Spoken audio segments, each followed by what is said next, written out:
Là, le matériau premier, c'est une femme au crépuscule de sa vie qui parle de choses qui sont exclusivement dans le passé.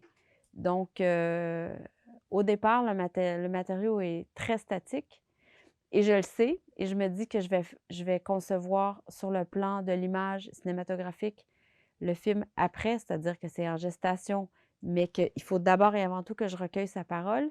Et ça a été un tournage, comment pourrais-je vous expliquer ça? Pas très satisfaisant parce que autant les récits d'Iva est super intéressant, malgré que parfois très lourd, mais quand je suis revenue en salle de montage avec Annie Jean, on avait 25 heures d'une femme assise qui parle.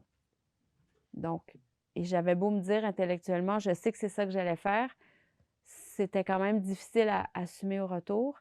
Surtout, encore une fois, que Diva, elle parle pendant des kilomètres et des kilomètres et qu'on se dit, bon, la première constatation quand on entre en salle de montage, parce que le montage s'est fait en plusieurs blocs, c'est qu'il ne faudra pas que le récit du film soit guidé par Ziva, par le récit d'Ziva.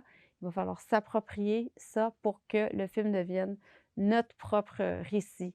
Mais c'est quelque chose de délicat à faire parce que le film repose quand même sur une femme. Donc, on ne veut pas déformer sa parole, on veut y rester fidèle, mais on se rend compte bien qu'en y restant fidèle, c'est-à-dire en restant collé à son discours, d'abord, on ne rend pas service à Ziva parce qu'il y a des passages très ennuyants.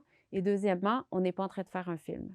Donc, il a fallu à un moment donné que je prenne, que toutes les deux, Annie et moi, qu'on se donne la permission de prendre nos aises pour déconstruire son discours, pour mieux le reconstruire